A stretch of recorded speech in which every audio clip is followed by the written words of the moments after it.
everybody got it? Okay. Why don't we start off with a short prayer this morning before we begin our class. Father, we thank you for this beautiful day that we woke up to. We thank you for all your creation. We're thankful for each person that's here today. And we would ask you to help us to study together and learn from your word on the subject of stewardship. And we'd ask you to be with those that might not could have been here today. We'd ask you to watch over us through this class and on through this service today. And please forgive our sins. In Jesus' name, amen.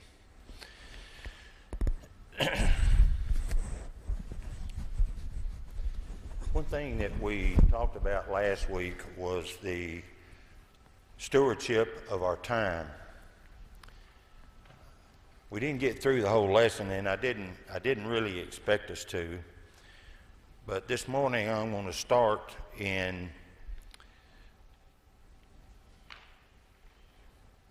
page 18, down at the bottom of the page. Briefly, I'm going to review what the remarks were concerning Galatians 6:7, which says it gives opportunity to reap. Time accomplishes some things nothing else can accomplish. It gives us an opportunity to reap what we sow. Of course, sowing is one of the primary responsibilities of Christians, and since that is one of our biggest responsibilities, then what we expect is we expect results from our efforts. In Galatians 6:7 it says, "Be not deceived, God is not mocked, for whatsoever a man soweth, that shall he also reap." We've all heard that 1,000 times, but it's very important for us to remember that. Quite a few verses and statements concerning reaping. He that sows the wind will reap the whirlwind. You sow mischief, you sow dishonesty, you're going to reap that.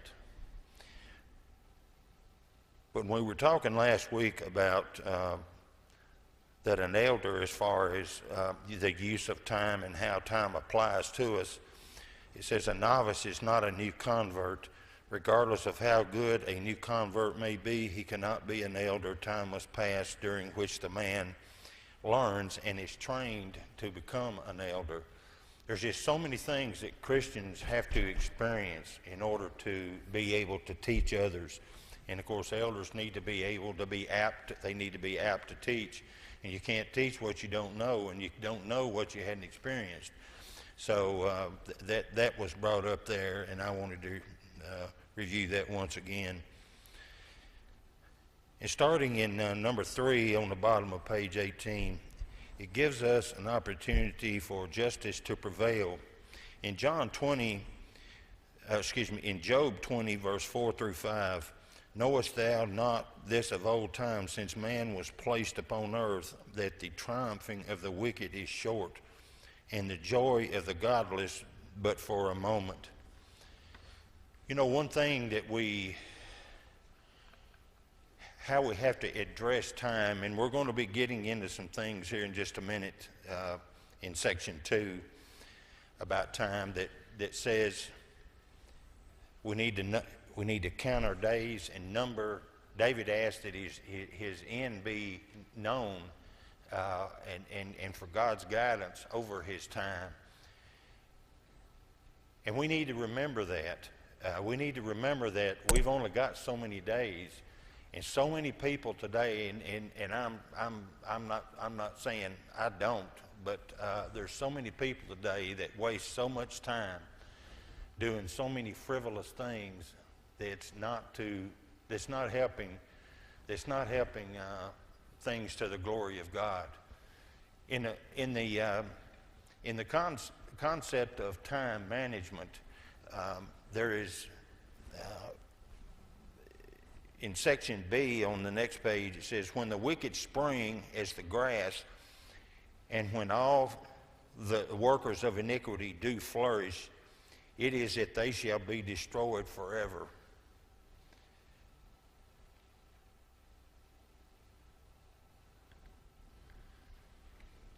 you know, grass springs out pretty quick, at least it is in my yard, along with a number of other weeds, mostly weeds. I have a few patches of green grass in my yard, but mostly it's green onions and henbit and everything else that's not very desirable. But the grass comes up quick, and the workers of iniquity flourish. Their evilness is it grows and it maintains itself, but it will be destroyed forever. In section 4, there's some things here that I'd like to, if anybody has any comments, list some examples in the Bible and in your personal experience in which, with the passing of time, justice prevailed and sin was revealed. Anybody have any references from your personal life about that? You don't have to go into specifics, but I wrote down here some things in the Bible where justice prevailed and sin was revealed. All of mine are from the Bible. I'm sure I could think of a bunch in my personal life, but you know, when Israel came out of Egypt, Pharaoh was being extremely evil to the children of Israel. But they came out of Egypt and headed toward the Promised Land. But they had a problem, so the sin of Pharaoh was revealed, and the Israelites were managed to escape the evil of the Pharaoh. Also, when they were in the wilderness, if you'll remember, there was a whole generation that did evil in the sight of the Lord. And because of that, all of those people in that generation were going to have to die before they could enter into the Promised Land. God was not going to allow that to put up with that, so he penalized them for doing that. So they created evil, and God punished them for it. Another example is the example of David and Bathsheba. I'll be honest with you, I don't know of a single incident in the Bible that I think is more foul than that. You know, one thing that we all know that we don't need to betray is trust. When somebody has got their confidence in you and somebody depends on you, you better come through with it. You may fail, and you may try your best and still fail, but you still need to try. But David got a little mischievous. You remember the story? He sees Bathsheba up on the rooftop, and he desired to have her. So he goes through all this process, and he sends out and tells the commanders he wants Uriah to be brought back so he can spend time with his wife after David had spent time with her. I guess that just shows you how little authority the women had. Otherwise, I mean, she probably said, I don't have any interest in you. I doubt she did that. He was the king, so he was going to get his way. But now David has gone beyond that. He gets Uriah to come back, but Uriah was so trustworthy and so devoted to his king. Like we need to be so devoted to our king in heaven. David put him at home and said, well, now she's pretty good looking. He'll go in there and everything will be all right. But he wouldn't go. He was so true and so devoted that he refused to do that. And because he didn't do that, David became angry with him and did the most heinous thing I can think of somebody that is got their life set on doing service to you, and that is he sends him to the front lines, one of his number one warriors. Leadership is hard to replace. I'm a student of the Civil War, and throughout all the instances that I have read about leadership concerning both North and South, those leaders those commanders always stayed back because their brain was critical to the outcome of this. They were the ones that went to West Point, and they were the ones that had studied military strategy. And Uriah was one of those good people. So David wastes him and puts him up there knowing good and well that he was going to be, he would end up being sacrificed. But that would give him the opportunity now to just take over. That is I can't think of anything worse than that. But you know, I've used this as an example to a lot of, I usually use two examples when somebody's trying to tell me that they don't want to go to church because God won't never forgive them for the things they've done. I always use two examples. I use David in this example with Uriah, and I use Paul. You can't get any more nasty than Paul. He was absolutely abhorred by everyone in the Jewish race because of what he was trying to do to those that were following Christ. He was getting paid. It was almost like a paid hitman. He went out and did all these things, but you know, he thought it was right, and God knew that. But God ended up forgiving both of them, as we know. So the evil, the death of David, and you know, it didn't stop it with just Uriah. God doesn't just say, well, you just go ahead. That'll, you know, I know you probably didn't mean to do that. No. When Bathsheba becomes pregnant and she has a son, God strikes him. And David was absolutely heartbroken over that. He prayed day and night. But you know, justice is a funny thing. There's a young man that I was corresponding back and forth to here recently, and he said, he asked me, did I think that somebody could do things so bad that God wouldn't forgive them for it?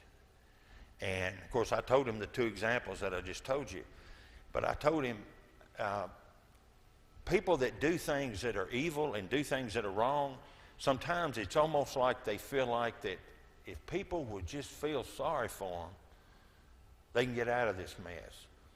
Well, and people can feel sorry for them. You know, I feel sorry for this young man. He's in prison, but and he's got a pretty long sentence. I feel sorry for him. And I told him, I said, everybody in the whole United States can forgive you of what you have done, but justice demands that you pay a price for what you've done. It's inevitable. We're all going to do that, and I tried to translate that over into our eternal judgment. But some of the things that we do, you know, one of the things, the coming of the prophesied Christ in Isaiah.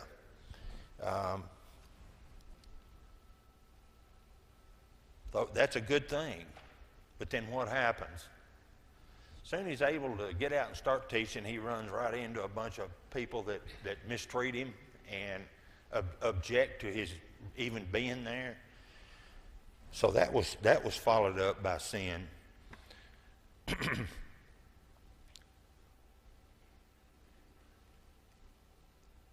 You know, after Christ had been crucified by the Jews, or by the Romans, but the Jews had perpetrated a illegal arrest by doing it at night, and the trial was out of when it was supposed to have been. But what happens is they get their way. They convince the Romans to crucify this man, crucify him. Not only that, to rub insult to injury. Well, you know, I'm supposed to give you a person to be released of your choosing. Give us, and who they choose? They chose him one of the worst ones there was. So that just like a slap in Jesus' face. The goodness that he had versus the evil that I forget his name now.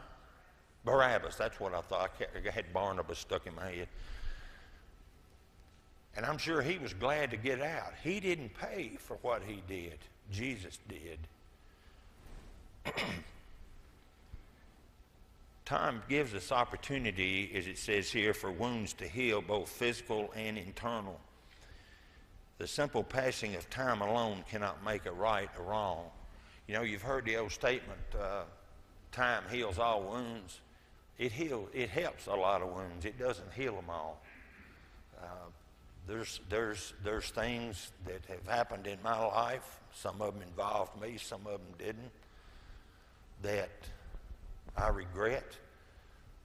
Some things that I have known people that were friends or acquaintances or family, things that they have done that I regret that it happened for them and for the family. But the simple matter is, justice has to prevail. Section 2, we are responsible for using our time wisely. We have, in A, we have scriptural responsibility. David says in Psalms 90, verse 12, "So teach us to number our days that we may apply our hearts unto wisdom." Anybody have any idea about what that should mean?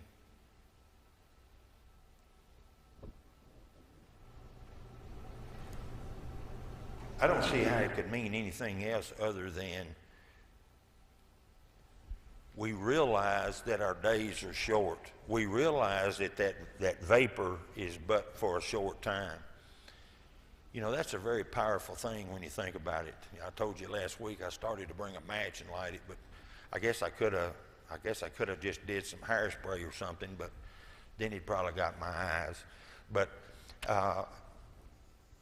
we've all heard that time is short and we're just a vapor, but we need to number our days so that we may apply our hearts unto wisdom.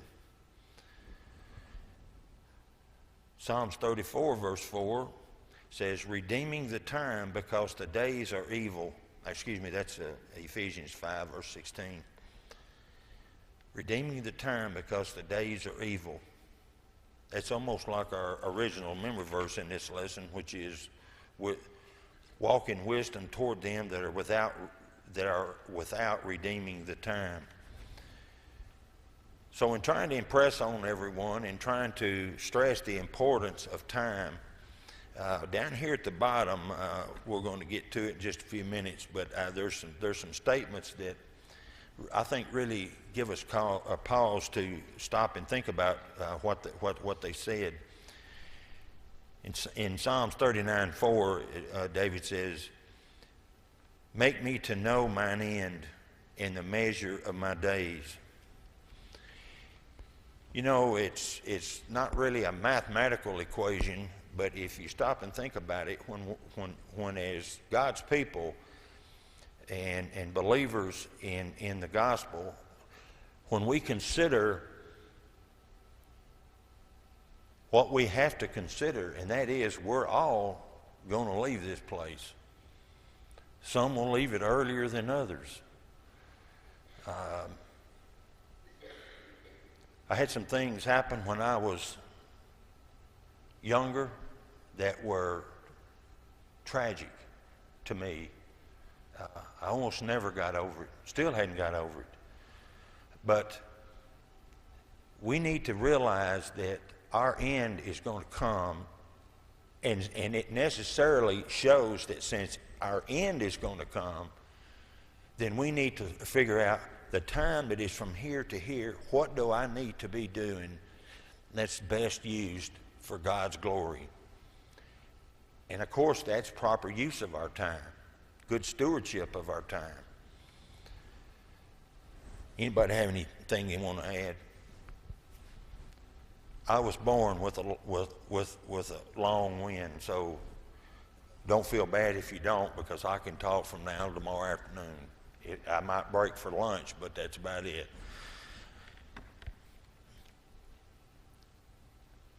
In section B, there is responsibility for early, immediate obedience.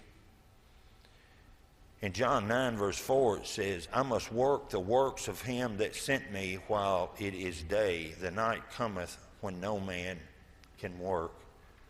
What do you think that nighttime is? It could be a lot of things, couldn't it? It could be old age. You know, I don't feel old. Some people tell me I don't look old. I said I don't feel old. No, I do feel old. I just don't look all that old. But you know what? It's hard for me to think that in a month or two I'm going to be 70 years old. 70 years old. And I look at my sons and look at my grandchildren and look at Kathy's family that's got grandsons and stuff. And as I watch them grow old, I had a son the other day that turned on March the 7th, that turned 47 years old. Well, I can remember bringing him home from the hospital. And he opened his eyes and looked at me, and I thought, boy, I didn't know they opened their eyes that soon, but he didn't keep them open long. But he looked at me, and I never will forget that. 47 years later. Now, when he gets 47 years later, that necessarily means that I am 47 years later. But we get all wrapped up in life, and time passes by us, and if we're not careful, we'll end up spending our lives and not getting anything accomplished. And I'm not talking about mowing the grass, and I'm not talking about going and getting the mail. I'm talking about something that really, really matters.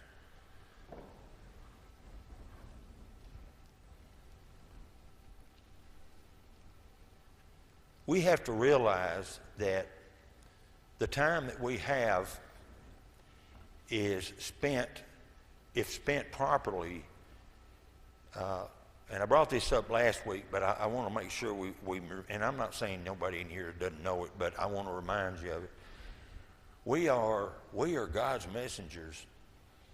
This book, excuse me, the Bible's printed, and it's sitting in bookstores, and it's sitting on people's shelves, and people get them when they go to jail.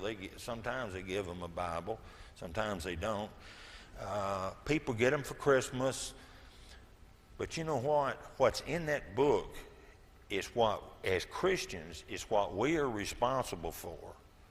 We are responsible for taking what the goodness that's found in the gospel message and in all the history records and all, putting that together and teaching other people.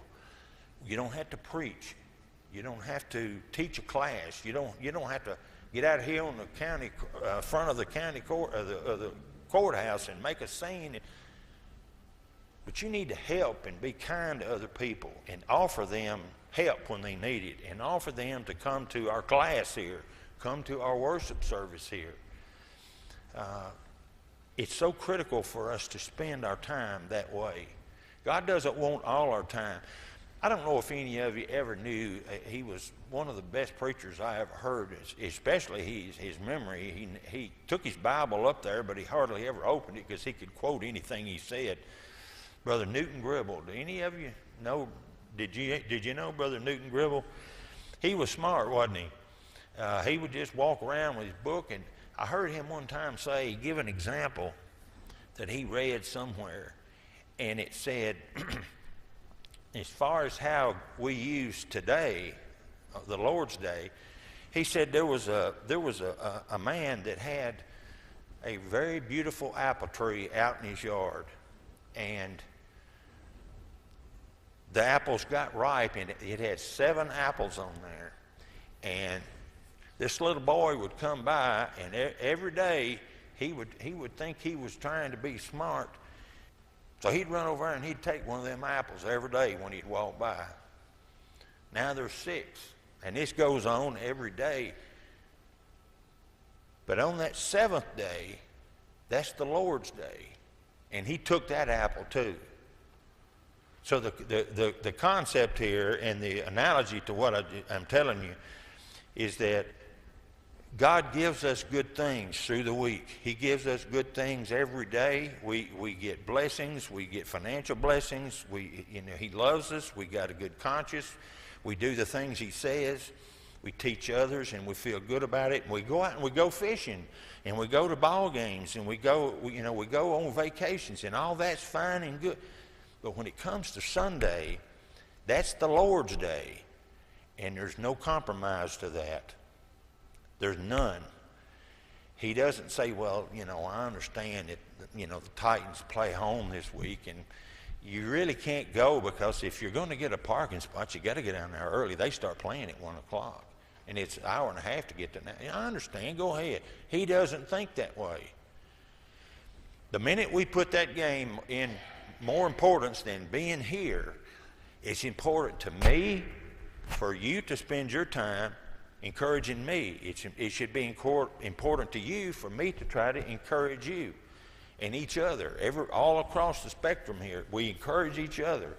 And I feel like, for the most part, everybody here does that. I shouldn't even said for the most part. I haven't seen any instance where people didn't do that here.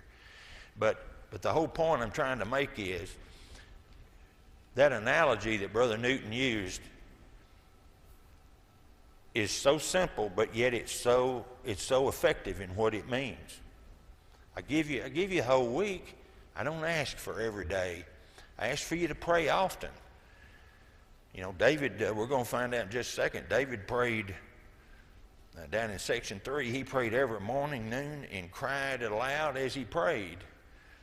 That'll give you a little bit of an idea of when it says pray without ceasing. Some people think they need to just stay home and that's all they do. No, it's just don't forget who you are, what you've done, and who can forgive you for it. And we do that by communicating with him. I'm going to share this with you. The Churches of Christ are not known for testimonies, but I want to tell you something that I used to do. Throughout my youth and up through my adulthood, I'm not unlike anybody else. I've kind of been like this. I never quit going to church, but my effectiveness was just about like this. Well, I got on a thing where I just felt like I needed to pray more, and I wanted to get by myself when I did it. I can remember where we used to live. David Hutton would know where this is. It was on a place called Jackman Road, and I lived there. And I would go out, I don't care how cold it was, and there was this big bunch of weeds over beside this tobacco field. And I had gone over there and stomped me out of place and put me a 5-gallon bucket there.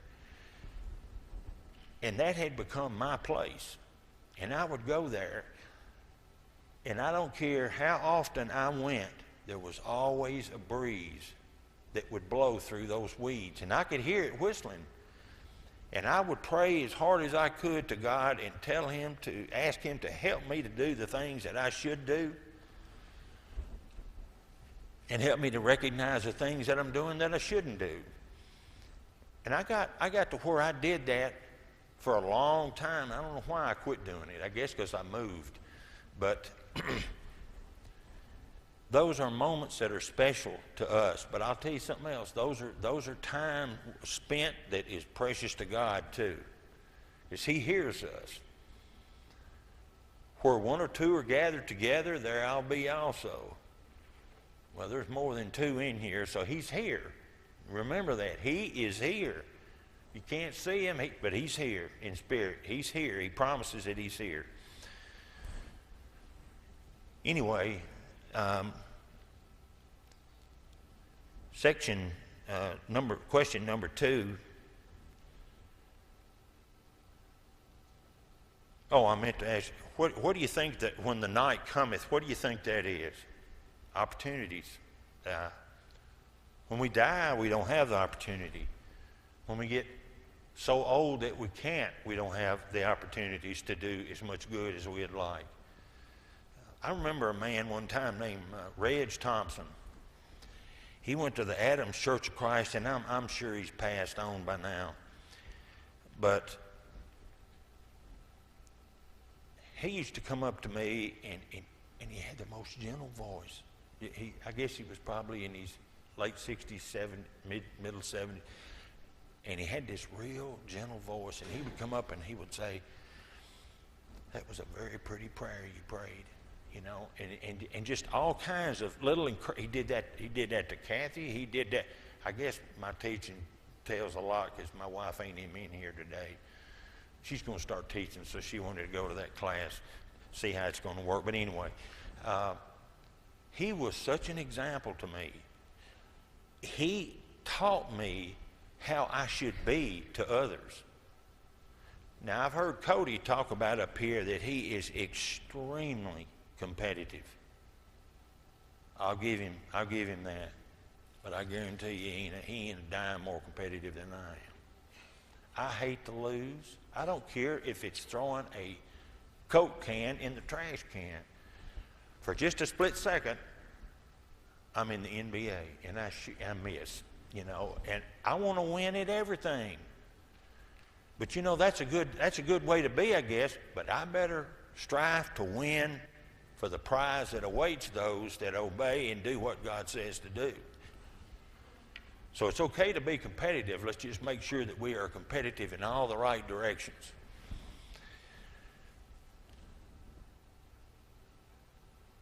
Verse 2, something that I can tell y'all about, where it says, remember now thy Creator in the days of thy youth.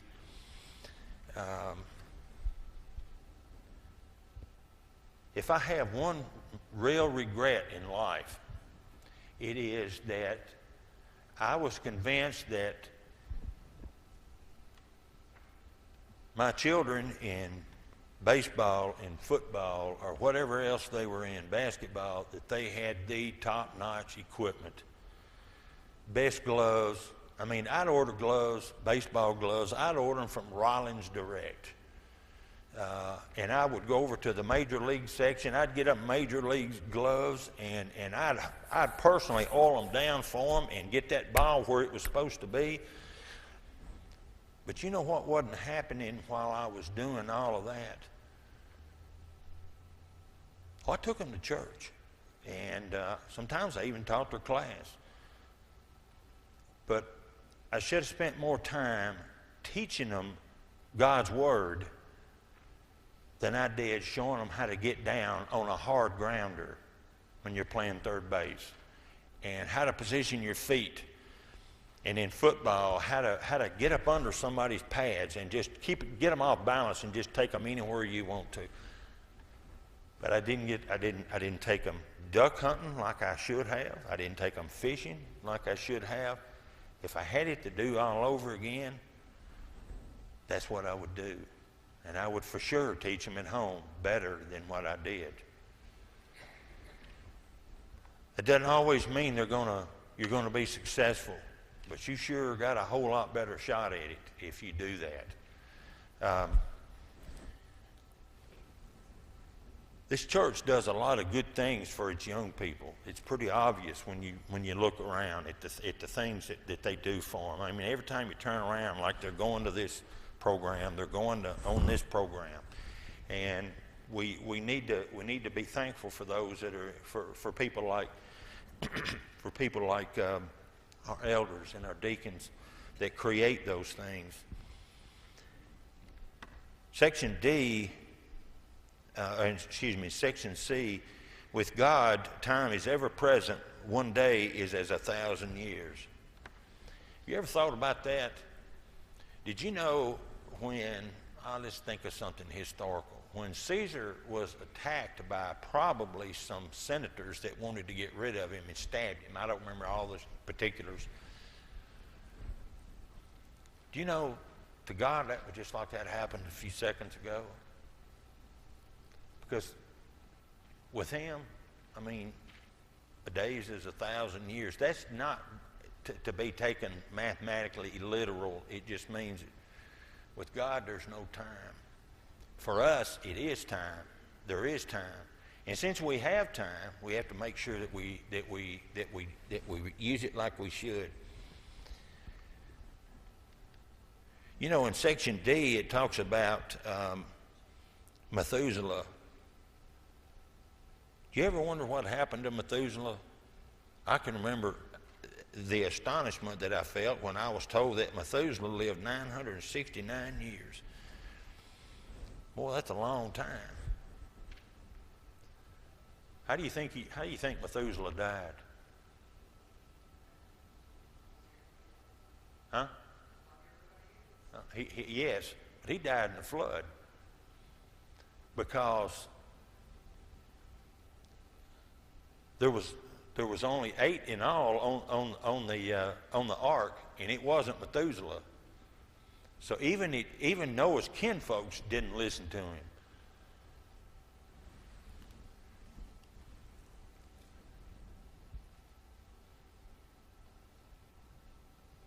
Section 2, it says, we live in, and I stand to be corrected, but I don't see any evidence to contradict the fact that Methuselah wasn't still alive. He was Noah's grandfather.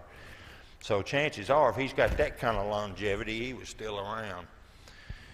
We live in deeds and not years, in thoughts and not breaths, in feelings, not figures on a dial, and we should count time by heart throbs.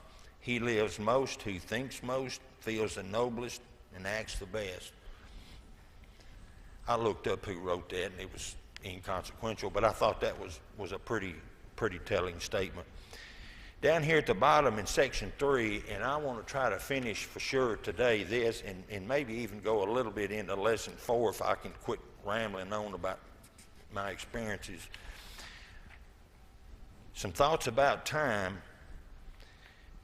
I just brought this up a few minutes ago. Use time in seeking divine aid.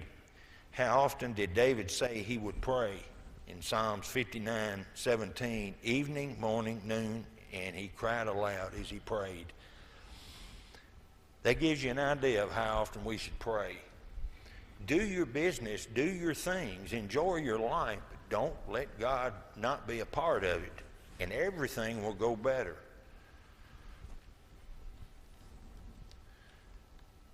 We need to budget our time for efficiency, but not so rigidly that it defeats the purpose. In section C, don't waste time by wasting little fragments of our time. You know, we know we got some indication about being wasteful when you consider the fact that after the people were fed with the bread and the fish, there was I don't remember how many, but there was a whole bunch of baskets left over, and they went around and they collected all what was left. I don't know what you're going to do with that. Somebody's been eating off this fish. I don't know that I want to eat that fish, but it shows how we need to be frugal with little tidbits of time. You know, the fact that during football season, college football season, the fact that I managed to watch sometimes on Saturdays anywhere from 6 to 9 games. I love football, but am I really using my time? You know, I'm taking a little bit too much liberty with my time is my point that I'm using. Down at the bottom of the page, it says, how do you use leisure time? The whole end and object of education is the right use of leisure. That's a quote from Aristotle. Time is the best of all possessions. A quote from Socrates. And I especially like this one at the bottom because it most applies to me. Recreation is what we do because we want to do it. That's okay to have some recreation. But over my lifetime, I can remember, I can't tell you how many times I'd come up to somebody and go, man, I missed you last week. Well, you know, I got up and me and so-and-so, we went fishing over here at Old Hickory when I lived in Nashville. We went to Old Hickory or went to Percy Priest, and my trolling motor got to acting up. Oh, well then you should miss church if your trolling motor went. I didn't say that, but that's what I thought. And I just figured, you know, I might as well fix it now, you know. I've seen all kinds of excuses like that, and I probably made those same kind of excuses. I'm not going to deny that I haven't. Kathy tells me all the time, boy, you don't want to argue with Kathy. I can say, yeah, well, see, you're doing so-and-so, and then she'll come back and say, yeah, but the other day you did the same thing, and she gets me every time. I just quit arguing with her because I'm going to lose. Over on the last page, and we're going to try to wind it up here shortly. And number 2, delay waste time. Behold, now is the accepted time. Behold, now is the day of salvation. In other words, today, not tomorrow. How many times have we heard Cody get up in the pulpit or in class and plead for those that are outside of Christ? Don't put it off. How many times have we heard it? Don't put it off. You have today and you have this moment, but you may not have tomorrow. I can't tell you how many accidents that I could write a book on things that I have drove up to or saw firsthand of people that died in wrecks, motorcycle wrecks, and for a while there, it was just like God was trying to say, I want you to make sure you understand what death is, because I'm going to let you see it firsthand. Now, he didn't do that, but my point is we never know when we're going to leave this earth. There was this guy on a motorcycle that had run into a Jeep. You go into Louisiana, and they have roads running right alongside the interstate, and they'll just have a little get-off here, and it's not like an exit, but like we have, but it's like, and then there'll be this, and then there'll be another one. And I'm driving along and coming from Baton Rouge to New Orleans, and way up ahead, there must have been 15 police cars with all their lights going. And I was just about to fall asleep, so I thought, I'm going to get off and go see what's going on over there.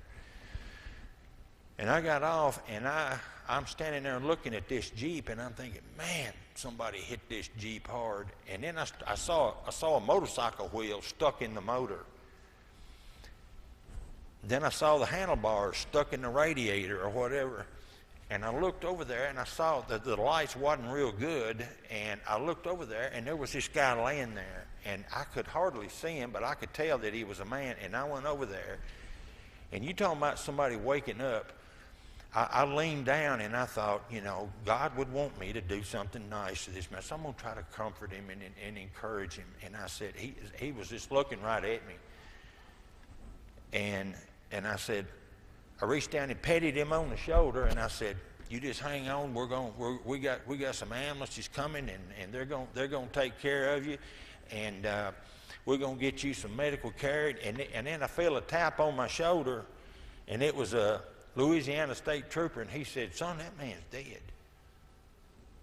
Well, my face just, you talking about feeling something, I don't know what you'd call it, but it wasn't good. Sitting there talking to a man that was dead. And when they went to pick him up, his legs looked like, his bones looked like you had run it through a washer and wrung his bones flat as a pancake. They were just flopping around, and I never will forget the impression that made on me. How quick, that man got up that day, probably went to work, come home, eat his supper, and he's going, I'm going to go out and ride my motorcycle. And where he had to wreck, I know what he did is he turned this corner, he lost control, run right into that Jeep. But he wasn't planning on that. We don't plan on it. It just happens.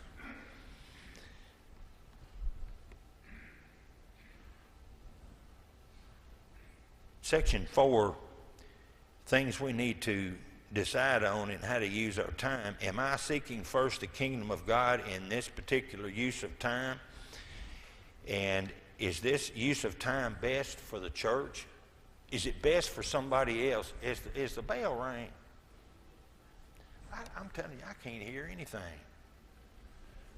Well, you can finish reading this. Next week we'll start on lesson 4, stewardship of ability. Was that the first or second bell? The second one. Okay, well, it's awful. I'm telling you.